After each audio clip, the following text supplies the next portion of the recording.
꽤 길게 15절까지 말씀을 살펴보았습니다. 그리고 오늘 본문에서부터 다시금 예수님께서 제자들을 훈련시키시는 또 다른 훈련의 모습을 만나게 되는 것이지요. 15절까지가 지금 당장 해야 될 제자들의 훈련이었다면 오늘 본문의 말씀은 장차 앞으로 제자들이 이런 수준에 이르기까지 훈련받아야 한다 하는 말씀을 우리에게 가르치고 있습니다. 그러니까 중장기 계획이 등장하는 것이지요. 예수님의 중장기 계획 속에는 이스라엘의 전도뿐만 아니라 땅끝까지 모든 민족, 모든 나라에까지 제자들이 파송되어 주의 복음을 전가하는 것이 오늘 본문에 나타나 있더라 하는 것입니다. 그러니까 이 말씀을 간단하게 줄이면 지금까지 이야기했던 훈련들 잘 받아서 너희들 가운데 어떤 사람들은 미국으로 가서 선교하고 너희들 가운데 어떤 사람은 인도나 아프리카에 가서 선교를 하고 또 너희들 중에 어떤 사람들은 저 북쪽으로 가서 선교를 해서 이 지구 곳곳마다 복음이 나타날 수 있도록 우리 그렇게 널리 확장되는 제자들이 되어보자 하시는 말씀이 이 문단 전체의 뜻이다 하는 것이죠. 그런데 이렇게 희망찬 메시지임에도 불구하고 오늘 본문은 희망이라고는 찾아볼 수 없는 걱정과 염려의 말씀이 처음부터 끝까지 가득한 것을 발견할 수 있습니다.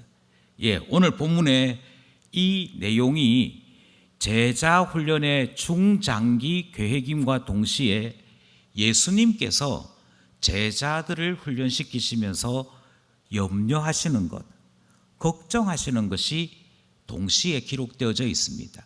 먼저 16절 말씀을 보려고 합니다. 16절 말씀 다 함께 합독하겠습니다. 시작. 보라, 내가 너희를 보냄이 양을 이리 가운데로 보냄과 같도다. 그러므로 너희는 뱀같이 지혜롭고 비둘기같이 순결하라. 아멘. 예수님께서 얼마만큼 염려하시느냐 하면 제자들을 파송시켜 세상 곳곳으로 보내시게 되는데 그 제자들을 보내실 때마다 양 한 마리를 이리대 가운데 집어넣는 것 같은 염려를 가지고 계신다 이렇게 말씀하고 있는 걸 보게 되지요. 예수님의 염려가 이만큼 대단했다 하는 것입니다. 그리고 이 염려는 단지 가서 잘할까 잘 살까 하는 정도가 아니고 반드시 일어날 일이기 때문에 염려하신 것이 계속 강조되고 있습니다. 제자들을 보내기만 보내면 반드시 그 나라에서 이런 일을 경험하게 될 것인데 그래서 제자들을 훈련 잘 시켜서 파송하실 때마다 우리 주님께서 염려하시는 것이 이리대 가운데 양 한 마리 집어넣는 것 같은데 어쩌나 하시는 그 염려가 있더라는 것이지요. 이 염려가 17절에도 반복됩니다. 17절에 있는 말씀 함께 합독하겠습니다. 시작. 사람들을 삼가라. 그들이 너희를 공회에 넘겨주겠고 그들의 회당에서 채찍질하리라. 아멘. 17절에도 똑같이 말씀하십니다. 심지어 이것은 어느 나라도 예외 없이 일어나는 일이라고 주님이 말씀하시지요. 그래서 너희를 회당에 공회에 넘겨주고 회당에서 채찍질한다라고 말씀하시므로 유대인이든 아니 그 나라의 정부이든 상관없이 어떤 민족이나 어떤 나라든지 간에 제자들을 만나면 잡으려고 하고 잡으면 반드시 채찍질하려고 하는 일이 생기더라 하는 것입니다. 그래서 주님이 염려하십니다. 주님께서 염려하시면서 정말 염려하는 것은 맞는 게 아니야.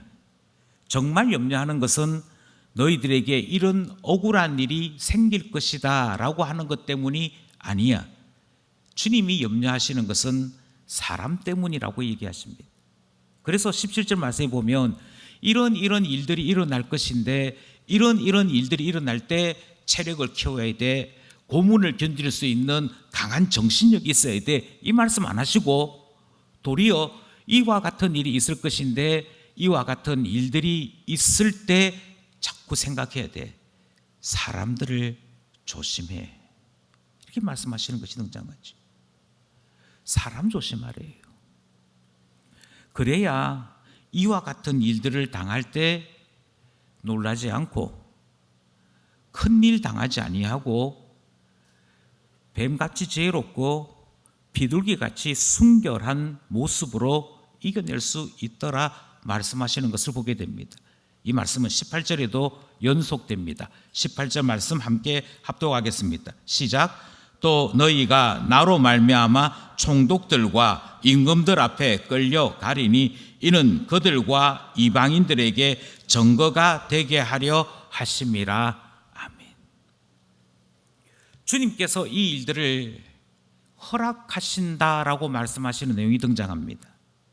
심지어 총독들과 임금들 앞에 끌려간다라고 말씀하시므로 어떤 총독이든지 어떤 임금들이든지 제자들을 대하는 태도는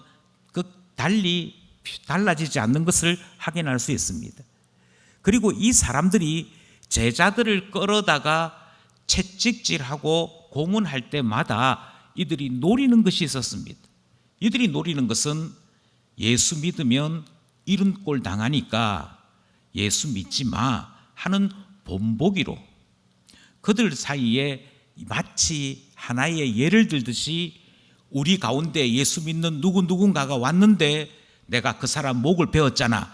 그리고 그 사람의 목이 지금도 어딘가에 걸려 있잖아 라는 식으로 그들 스스로의 권위, 그들이 가지고 있는 종교를 보호하기 위한 일들을 한다는 것입니다. 그런데 주님은 이들이 너희들을 증거로 삼아서 이와 같은 일들을 하려고 하겠지만 주님은 반대로 제자들을 통하여 증거를 삼으시겠다 이렇게 말씀하십니다. 제자 가운데 아주 유명한 누군가가 있었습니다.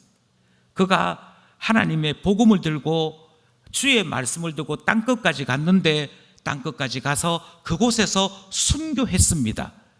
이렇게 되어질 때 주님은 한 사람 한 사람들의 그 생명과 눈물을 증거로 삼으시겠다 말씀하시는 내용이 등장하기 때문입니다. 이처럼 주님의 염려가 무엇인지 본문이 자세하게 소개하고 있습니다. 이게 한 번으로 끝나지 않고요, 계속 반복됩니다. 오늘 우리가 읽었던 문단 전체가 예수님의 염려로 되어 있습니다. 22절에도 같은 내용이 등장을 하지요. 22절입니다.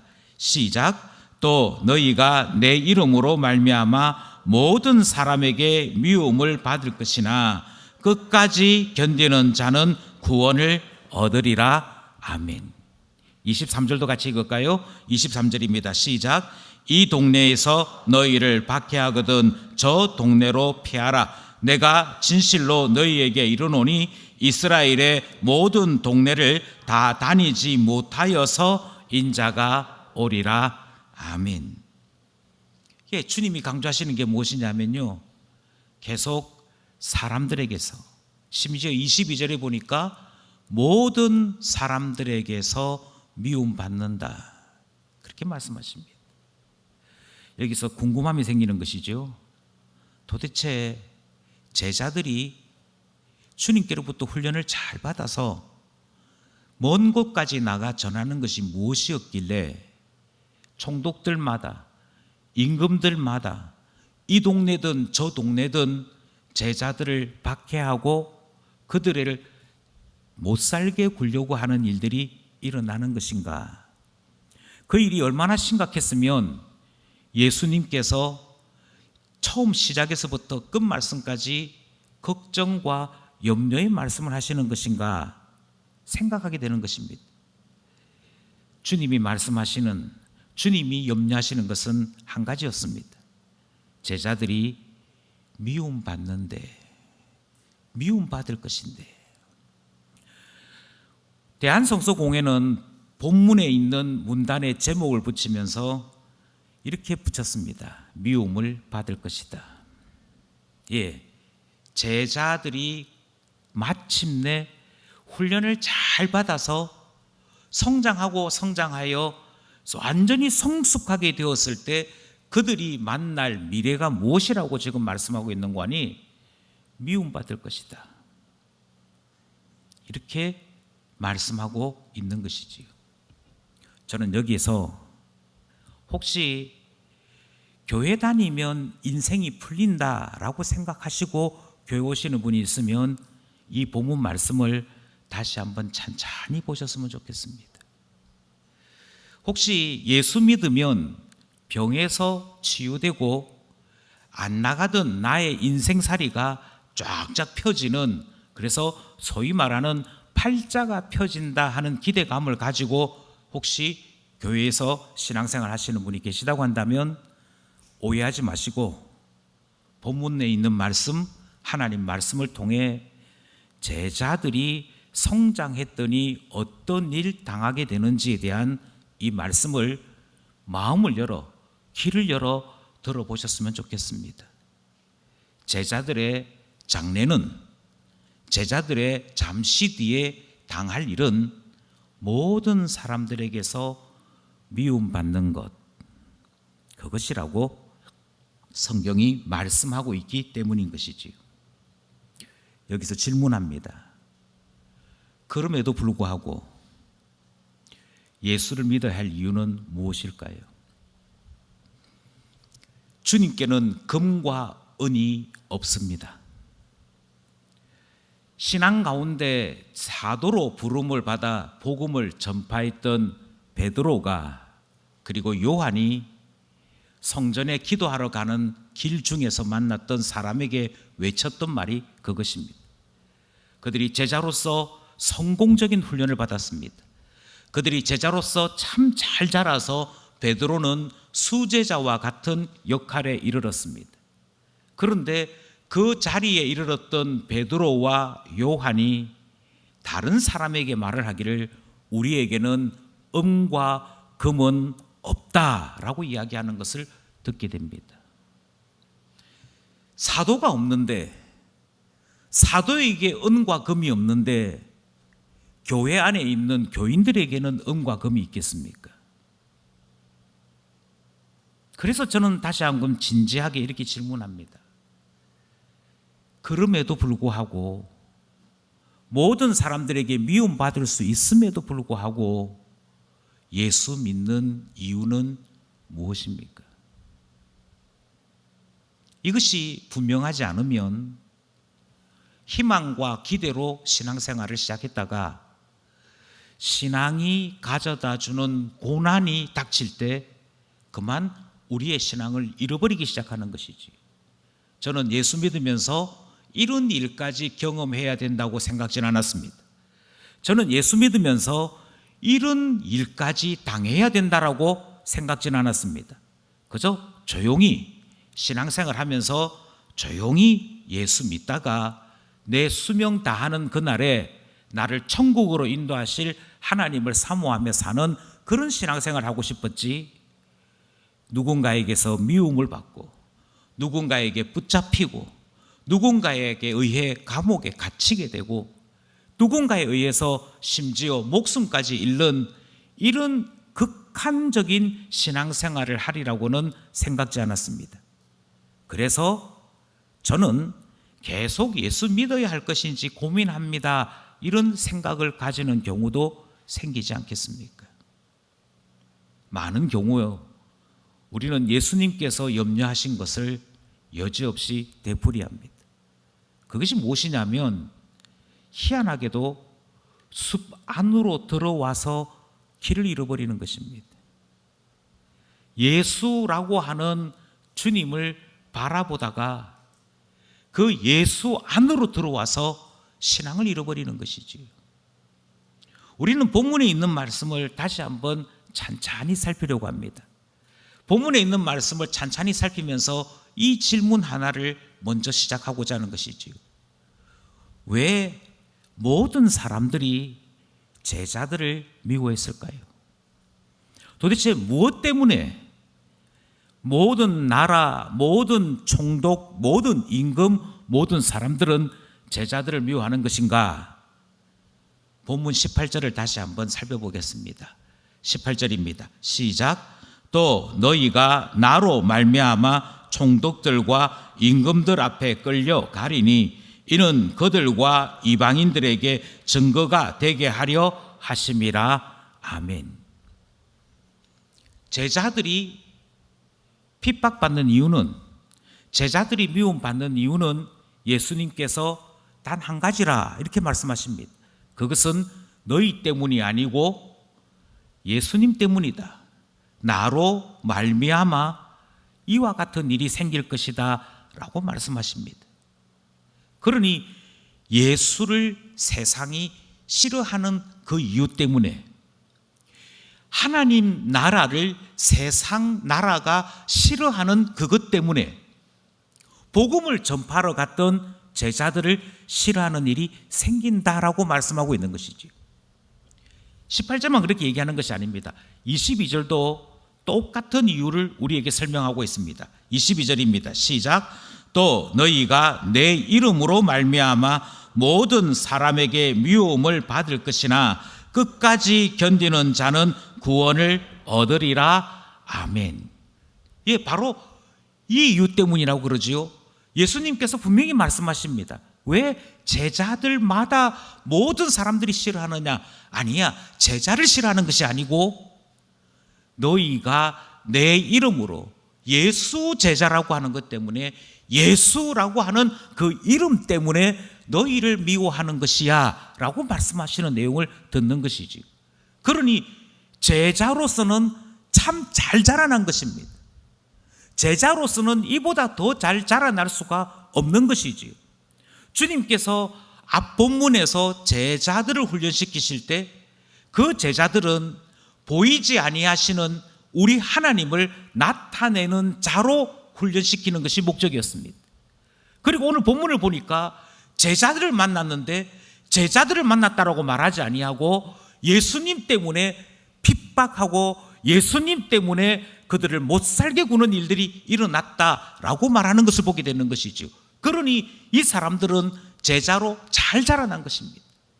그들은 자기 자신을 드러낸 것이 아니고요, 예수의 사람이 되었던 것이고, 예수의 사람이 되고 보니까 예수님 때문에 핍박받고 미움받는 사람이 된 것입니다. 그러니 얼마나 대단한 사람들인지 모릅니다. 여기서 다시 한번 우리가 교회 안에서 훈련받는 것을 온전히 기억할 수 있었으면 좋겠습니다. 많은 사람들은 처음에 청중이었습니다. 예수라는 사람이 있는데 그 예수라는 사람이 참 놀라운 이야기를 한다네. 한번 들어볼까? 한번 볼까? 그가 남자냐 여자냐? 그가 유대인이냐 아니냐? 유대인이라면 어느 지파에 속한 사람이냐? 나이는 얼마만큼 돼? 이런 모든 것들이 궁금한 상태는 청중일 때입니다. 그래서 예수님을 만나보았고 예수님과 이야기를 하게 되는 것이지요.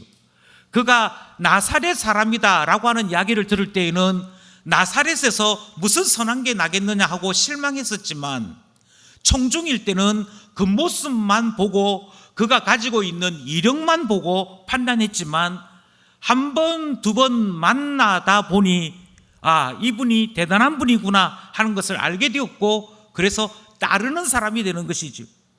예수님이 설교한다 하는 소문만 들리면 가서 들어보려고 하고, 예수님께서 이적을 행하셨다라고 하면 가서 이 이적이 어떤 의미인지 알아보려고 하는 따르는 자가 되는 것입니다.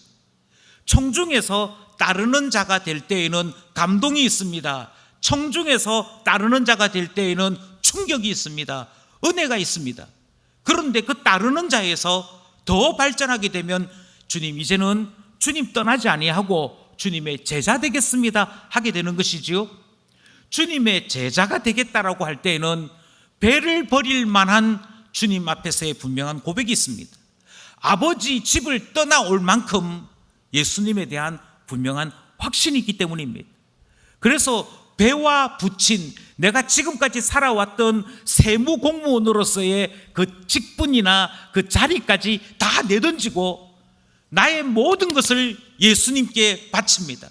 나의 모든 것을 예수님께 겁니다 하는 제자 되는 것이었지요. 그러니 제자가 되기 위해서는 신앙 고백과 예수가 누구신지에 대한 발견이 중요했더랬습니다. 이것만 해도 대단하지 않겠습니까? 만약 이런 교인이 있다면 이 사람은 100% 진짜다 할 만큼 대단한 사람이라고 칭찬받지 않겠습니까? 그런데요, 그렇게 제자가 되고 난 다음에 주님 앞에 훈련을 더 받게 되어지고 더 받게 되어집니다. 그랬더니 어떤 사람이 되었는고 하니 예수 모습이 내 안에 나타나는 대신하는 자가 되는 것이지. 예수님이 무엇을 원하셨는지, 예수님께서 무엇을 가르치셨는지 예수님께 직접 듣지 아니하여도 제자들을 통하여 천국 복음을 듣게 되고 제자들을 통하여 주님이 행하신 일들을 듣게 되어지고 주님의 뜻을 알게 되어지는 그와 같은 수준에까지 성장하게 될 때 우리는 단순하게 제자가 아니라 대신하는 자가 되는 것입니다. 그러면 우리가 한 동양식으로 얘기하면 너 이제 나를 그대로 본받았으니 하산해라 하는 일이 생기지 않겠습니까? 모든 것 인정받아서 너가 복음을 알게 되고 너가 예수를 나타낼 수 있는 데까지 성장하게 되었구나 해서 그 다음 하게 되어지는 것이 내가 너를 이곳으로 보낸다, 나를 대신해서 너가 가라 하는 사람이 되는 것이지. 그래서 맨 마지막이 무엇이냐면 보냄을 받는 자리까지 이르게 됩니다. 예수를 대신하여 복음을 대신하여 복음을 전하는 자로 그곳에 가서 예수님 나타내는 사람 되는 것, 그게 보냄 받는 사람 되는 것이고요. 이것을 한자로 이야기하면 사도라고 칭함을 받는 것입니다. 그러니 청중에서 제자 되고요, 제자에서 사도 되는 것이 주님이 지금 이 훈련을 시키시는 최종적인 그림이 되는 것이지요. 그리고 그 사도들에게 주어진 맨 마지막 모습이 무엇인고 하니 예수님을 너무너무 잘 나타내었더니, 예수님을 너무너무 잘 표현했더니, 예수님이 뜻하시는 바를 잘 전달했더니 모든 사람들에게서 미움받는 일들이 생기더라 라고 말씀하시더라는 것입니다. 그리고 주님이 다시 물으시는 것이지. 너희들이 지금 제자 훈련 받잖아. 제자 훈련 받다가 이제 성숙하게 되어지면, 제자 훈련 받다가 이제 자라나게 되면 내가 너희를 파송하는 데까지 가게 될 텐데 너희들이 보냄받아서 가는 곳마다 이런 일 당할 거야. 그 말씀하시면서 염려하시는 일이 생기더라 하는 것입니다. 주님의 진짜 염려가 무엇인지 아시겠습니까? 진짜 염려가 무엇이냐면요, 다시 말씀드립니다. 예수님 좋아서 제자 되었습니다. 예수님이 너무너무 좋아서 예수 닮기를 원했습니다. 예수님이 너무너무 좋아서 예수 닮기를 원했더니 어느샌가 내가 예수님을 대신하는 데까지 이르게 되었습니다. 그랬더니 예수님이 받으시는 비난, 예수님이 받으시는 미움을 예수 닮은 내가 받게 되더라 하는 것입니다. 문제는 이 정도쯤에 이르면 그만 길을 잃기 시작합니다. 숲 속에 들어왔더니 숲이 보이지 않는 것과 똑같습니다. 왜 나만 피해를 봐야 돼? 왜 나만 손해를 당해야 돼? 왜 나는 잘한 일에 대해서는 칭찬받지 못하고 뭘 하나 실수하면 그것에 대한 비난은 다 받아야 돼? 그래서 주님이 좋아서 제자가 되었는데 제자로 자라는 동안에 그만 주님을 향한 사랑을 잃기 시작합니다. 그만 주님을 향해 가졌던 뜨거운 열망과 비전을 잃어버리기 시작합니다. 그들의 머릿속에서 계속 남는 생각은 내가 예수님께 사랑을 받아 사도로 파송을 받아왔더니 사람들이 나를 자꾸 미워해. 사람들이 나만 보면 자꾸 싫어해. 내게 돌아오는 일은 갇히는 일이고 매맞는 일밖에 없어. 내가 왜 이렇게 살아야 하지? 라고 하는 질문을 하게 된다는 데 있습니다. 참 신기하지 않습니까?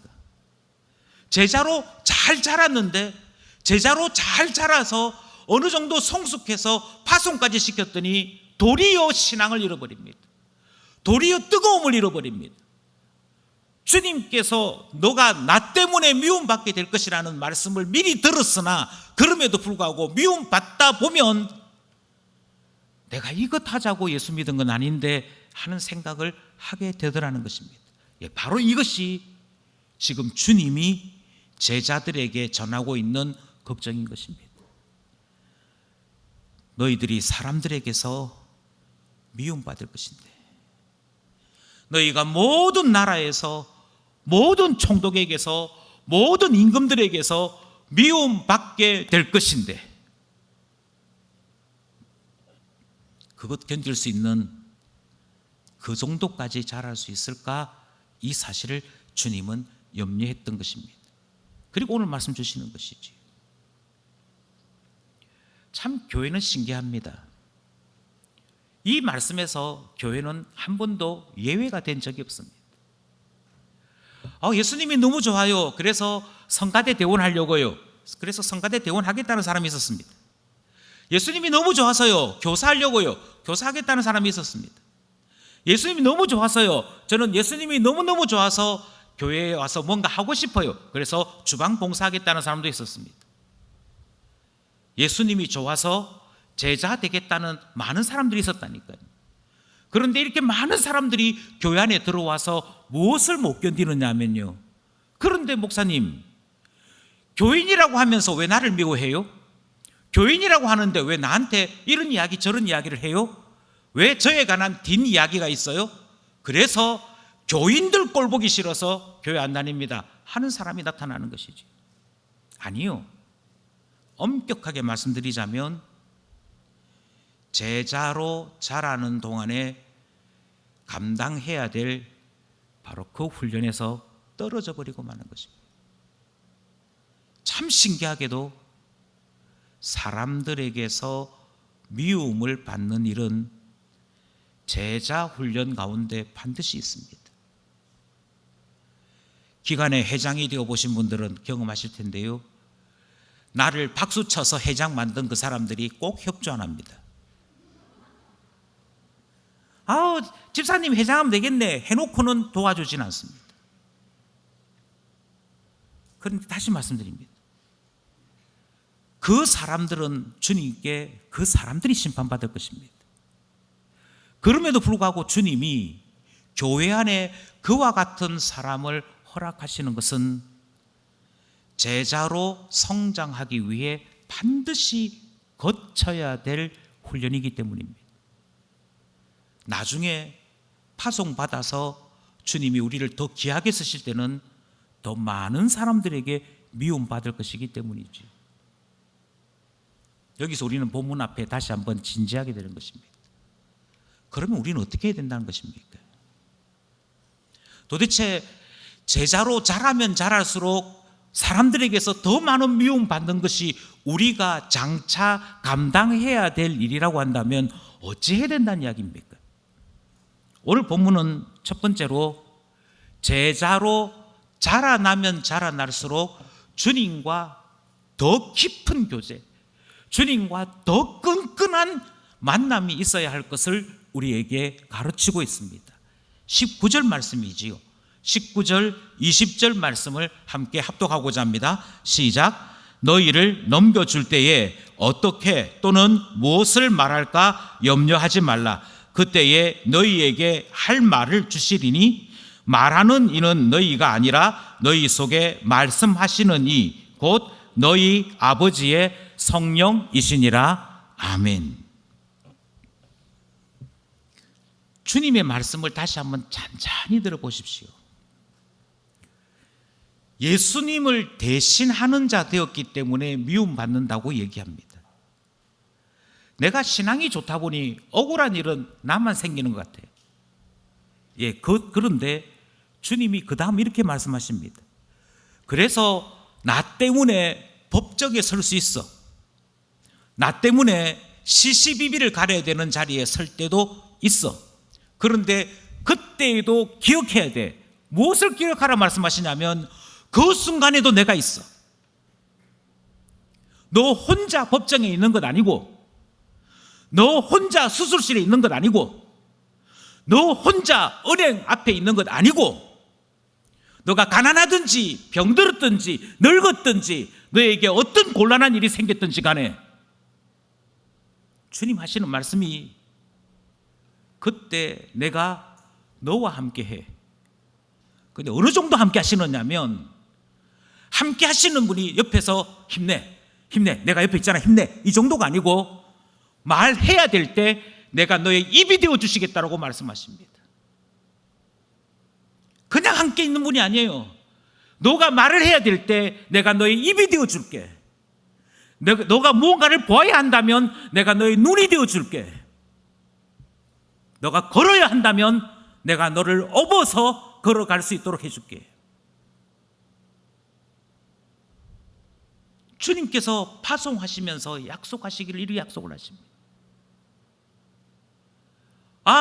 내가 어느 날 직분을 받았더니 주님께서 망망대해에 나를 던져버리셨네.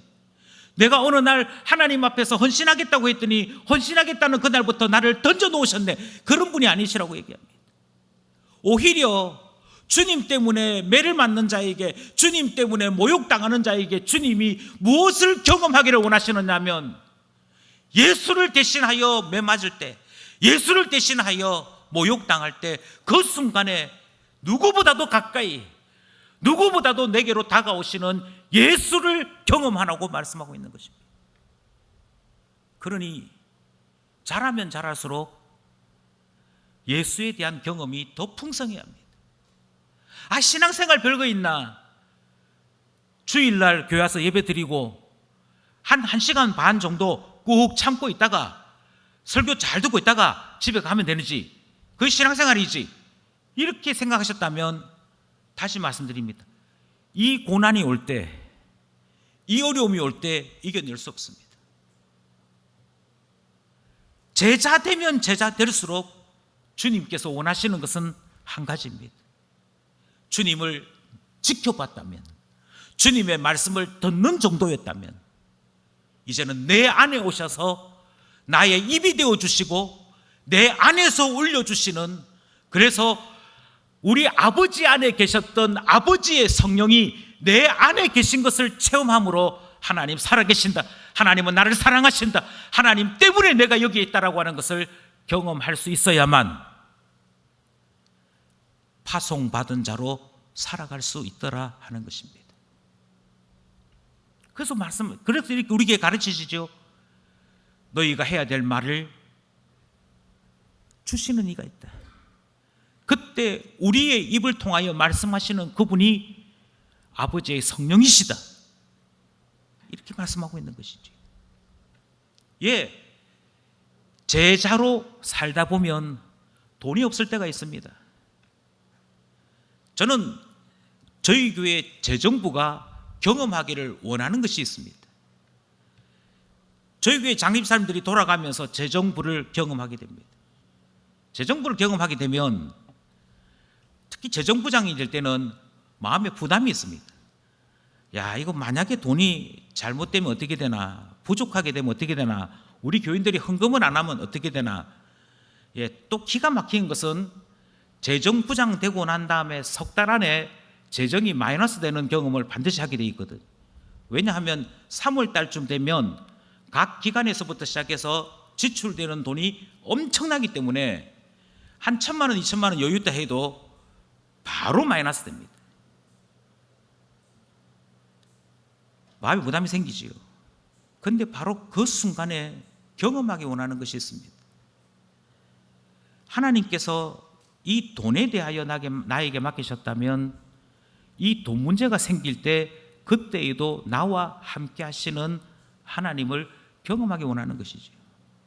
그래서 재정부 한 2년 맡고 난 다음에는 돈 문제에 관해서는 제가 경험한 게 있습니다. 주님께서 돈이 필요한 일을 우리에게 허락하실 때는 돈을 주시는 분, 필요한 것은 채워주시는 분인 것을 제가 재정부하면서 경험했습니다. 이것 체험하기를 원하는 것이죠. 정말 기가 막힙니다.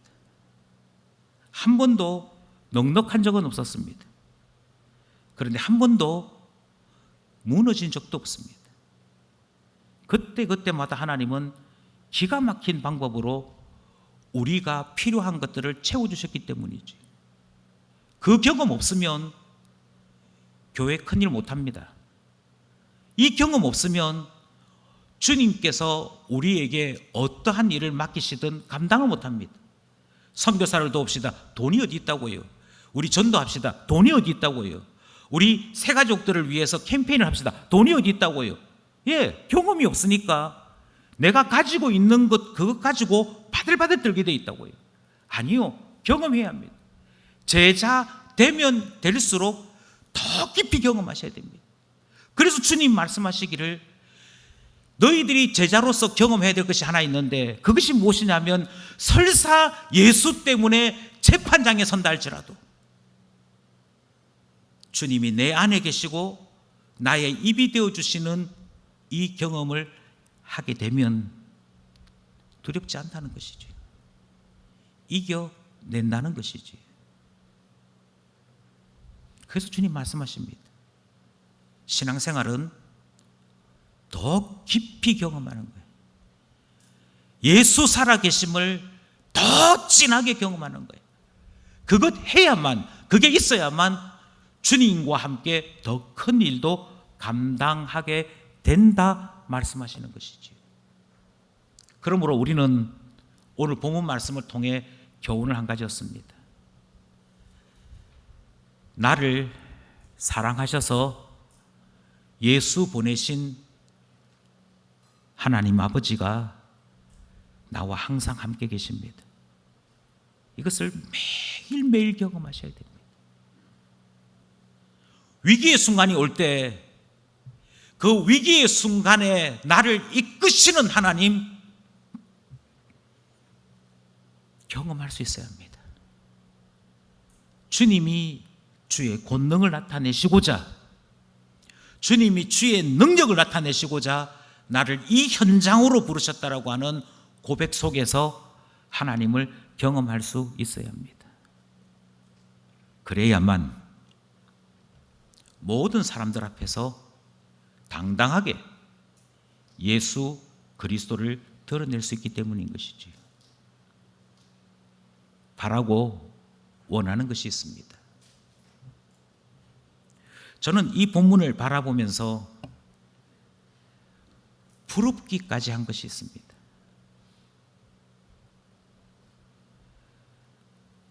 제자 되어 보시기 바랍니다. 여러분, 제자 한번 되어 보시겠습니까? 일주일 가운데 하루를 주님 위해 드리겠다라고 약속하시고 예배 드리는 제자 되어 보실 분, 주님 앞에 찬송하고 찬양하는 제자 되어 보실 분, 예, 주님을 위해 헌신하는 제자 되어 보실 분, 이렇게 제자를 찾는 일에 바쁜 저희인데 오늘 본문은 제자 정도가 아니라 예수님을 대신하여 부름받아서 예수 나타내고 있는 그 수준의 내용이 오늘 본문의 내용이기 때문입니다. 무엇이 부러우냐면요, 저도 언젠가 이 일을 해야 될 제자들에게 주님께서 이 말씀을 하셨어. 당신이 파송받아 가는 그곳에 이런 어려움이 있을 거야. 그런데 이 어려움이 생길 때 주님을 더 깊이 체험하고 주님을 더 깊이 만나 승리하기를 바래 할 수 있는 그 순간이 왔으면 좋겠습니다. 그 이야기를 할 수 있는 그 사람을 만났으면 좋겠습니다. 아니, 지난주에 온다고 했는데 이번 주에 왜 안 왔어? 이게 우리의 대화이잖아요. 아니, 매일매일 하나님 말씀을 묵상하고 하나님 말씀대로 살아보자니까 왜 요즘 큐티에 글을 올리지 않아? 한 번도 글을 올리지 않네. 이게 우리의 대화지 않습니까? 제발 청중 그만하시고, 주님께로부터 주님이 그런 분이었어 몰랐어 그런 관찰하는 사람, 주님께 다가오는 사람, 이제 그거 그만하시고 그 수준 뛰어넘어야죠. 그 수준 뛰어넘어서 제가 예수 제자입니다. 제가 주님을 위해 배를 버렸습니다. 아버지를 버렸습니다. 내가 그렇게도 헌신했던 직장을 버렸습니다. 주님 위해서 주 안에 살아보고 가고자 주님 안에 결단했습니다. 예수가 나의 전부입니다. 그 제자 해보자고 하는 수준의, 그것이 우리의 수준이지 않습니까? 언젠가 우리에게 이런 기회가 왔으면 좋겠습니다. 너가 하는 말마다, 너가 가르치는 것마다 예수 복음인데, 이제 너를 만나는 사람들이 너를 통해 예수 만나게 될 텐데, 예수님을 미워하는 세상이 너도 미워하게 될 거야. 그런데 기억하자, 세상은 나를 미워해도 예수님은 나를 더 사랑한다는 그것 가지고 우리 한번 이 세상 멋지게 한번 싸워보자. 이 세상 속에서 멋지게 한번 제자로 살아보자. 예수 안에 있는 것이 우리의 힘이 되도록 한번 살아보자. 이 말을 할 수 있는 순간이 왔으면 좋겠다는 것입니다. 그래서 이 말씀 앞에 저는 부럽습니다. 주님의 염려가 우리 모두의 기도 제목이 되는 그날이 왔으면 좋겠다는 생각을 하는 것이지. 직분을 맡아 수고하시는 중직자 여러분, 이미 이 말씀이 무엇을 의미하는지를 알고 계실 것입니다. 내가 평교인이었을 때는 주를 위해 이만큼 봉사해도 아우 집사님 대단하세요, 아이고 성도님 뭘 이런 것까지 다 하세요 그랬다면, 중직자 되고 난 다음에 뭐 하나 해도 고마워하지 않습니다. 성탄절에 제가 카드를 보냅니다. 교인 한 사람한테 카드 다 보냅니다. 목사님 뭐 이런 걸 다 보내세요. 이야기는 듣는데, 다른 성탄절 날에 작년에 제가 카드 받았으니까 올해는 제가 목사님 카드 보낼게요, 이러는 사람 별로 없습니다. 많아야 10명입니다. 그렇다고 이번 성탄절에 카드 반드시 보내라는 얘기는 아닙니다. 그 말이 아니고요. 희한하게도 목사가 전화 걸면 당연히 목사니까 전화 걸겠지. 목사가 선물을 하면 당연히 목사니까 선물하겠지. 그게 제가 경험한 바입니다. 저만 그렇겠습니까? 목장에서 목자들이 식사를 준비합니다. 간식을 준비합니다. 고마워 안 합니다. 당연하게 생각합니다. 요즘 뜨는 새로운 간식이 있다던데 그걸로 사오시죠, 이런 말 하지. 집사님 이거 산다고 돈 많이 들었겠네요, 제가 좀 부담할게요, 이런 이야기는 잘 없습니다. 근데 기억하십시오, 그게 당연합니다. 그게 당연하다니까요. 예수님은 우리를 살리시기 위해 자기 자신을 주셨는데도 우리가 예수님께 대해 어떻게 행동하는지 보면 금방 아시지 않습니까?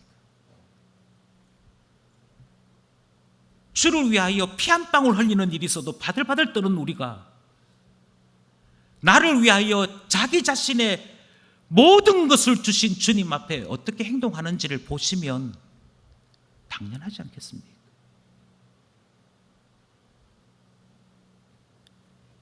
그러니 오늘 우리에게 주신 이 말씀 속에서 다시 한번 각오를 새롭게 하고 헌신을 새롭게 했으면 좋겠습니다.